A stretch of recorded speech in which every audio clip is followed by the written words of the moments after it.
I wonder what it is that you reach out for when you're angry or when you're upset. A drink, prescription drugs, or maybe you get on the phone to a friend or chat online to strangers on a forum. It may surprise you, but how you answer that question is the single biggest factor in whether you'll be successful in life or not. Hi, I'm Kim Cooper, and I'm here today to talk to you about self-soothing. But first, I hope you've got started on Back from the Looking Glass and you're working through the steps in that ebook. I've helped so many people now for so many years work through those steps that I have learned a few of the mistakes that people can make with those steps. And towards your success, I'd like to share a few of those with you today. The first mistake that I find that people make with self-soothing is to think that it means that they can never lose their temper or never get angry. This really couldn't be further from the truth. When you're disrespected or insulted by someone, it's normal to feel angry, and I'd actually be more concerned about someone who didn't feel angry in these situations. I just recently had a woman write into my blog who, after years of being verbally abused by her husband, finally stood up to him and yelled back that she wasn't going to stand around and listen to him talk about her in that way. She then slammed the door and sat on the back porch and was surprised when after a while he came and joined her and finally admitted that he did have a problem and that he was prepared to work on it. Now, obviously change isn't always this simple, and losing your temper in the heat of the moment is different from getting involved in long drawn-out arguments where tempers flare and where the anger and the hostility can really go on and on. This is where self-soothing comes in. Self-soothing is really about honoring your anger.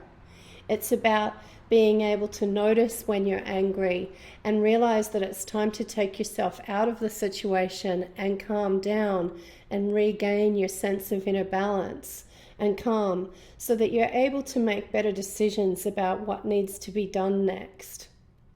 The next mistake that I find that people make about self-soothing is that they think that they only need to calm down a little bit. This couldn't be further from the truth. The best way that I guess I can explain this is how I see this myself. I kind of see it like I've got this wellspring inside myself, which is where all my happiness is. It's my responsibility to keep the waters in this spring clean and clear and bubbling up fresh and available for myself and for the people around me. It's easy to see how somebody who has this kind of well of happiness and joy inside themselves is going to be somebody who is attractive and somebody that people are going to enjoy being around. Now, obviously, when life situations get me down or I become upset or I become sad or angry, this well can close down or maybe be in need of repair. This is where self-soothing comes in, because in those situations, I've learned now that it's my responsibility to calm myself down and find that well of happiness inside myself again. People often argue with me quite a lot about this, and I might share with you a few of the things that people say.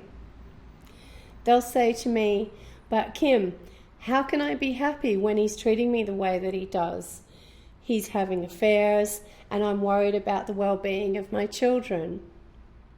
Well, I can understand how it's difficult to feel happy and calm in that situation, but I'll ask you, how are you going to deal with these very serious situations effectively unless you're able to be calm? This is a really important point, and I guess there's a spectrum here. There's some people that are overwhelmed and upset by seeing a small spider, while there's other people that can work giving medical aid to people in war zones that have to see terrible and awful situations of violence and injury and live with very, very fearful situations day after day. Now, I don't know where it is that you aim to be on the spectrum or where it is that you might be now, but I will tell you that improving your ability to stay calm and soothe yourself will make you a more effective person in how you live your life day to day and in the way that you treat the people around you.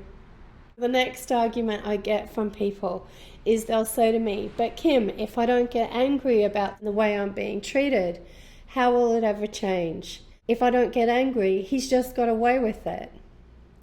Well, again, this really highlights the misunderstanding that codependents can have about what their emotions are really for. You really cannot use your emotions to change people's behavior. If you stay angry at someone, it's more likely that they'll use your anger as an excuse for their bad behavior happening in the first place. Now, you and I probably know that that isn't true, but if you're someone who is quite often angry about what your partner's doing, the people around you are going to maybe start wondering whether maybe what your partner says about you is true. I mean, in the case of somebody having an affair, it may be much more effective if you're able to calm down and get your wits back about you so that you may separate bank accounts to make sure that at least your money's not being spent on this other person. I wouldn't be sharing all of this with you right now if self-soothing wasn't just so important. If you're in a relationship where you believe that love is your partner soothing you when you're upset, really you're going to become a drain on that person, and you're going to become very quickly somebody who's very unattractive to be around.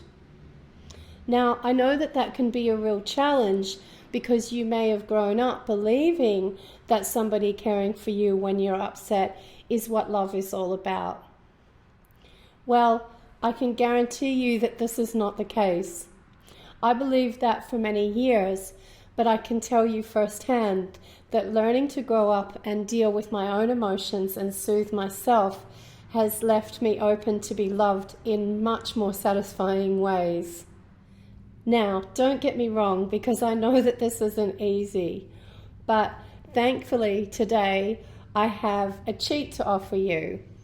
That is the Wellness Audio Institute's recordings that have been designed particularly with our audience in mind. I carry a library of these recordings around on my iPod with me, and this really is my own secret weapon.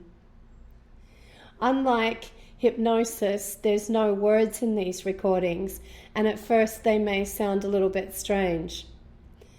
It really sounds a little bit like engine noise, I guess, with some other sounds that have been mixed over the top to make it a bit more pleasant.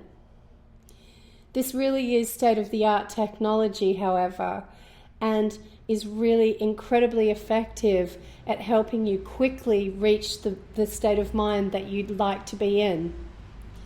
There's recordings to help with anxiety. There's recordings to help relieve stress. There's recordings to help you quickly go into a deep state of meditation. And there's also recordings that'll help you sleep. There's actually a whole library of recordings that you can look through. If you have a look at the link below, you can visit the Wellness Audio Institute's site. Unlike drugs, the Wellness Audio Institute recordings don't create dependence.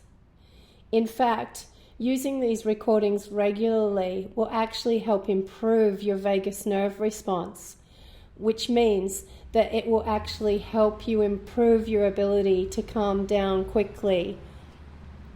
Now, this is really exciting for me because this is what self-soothing's all about. I know how dramatically using these recordings has helped me to stay on track with my life and to build better relationships in my family and with the people around me.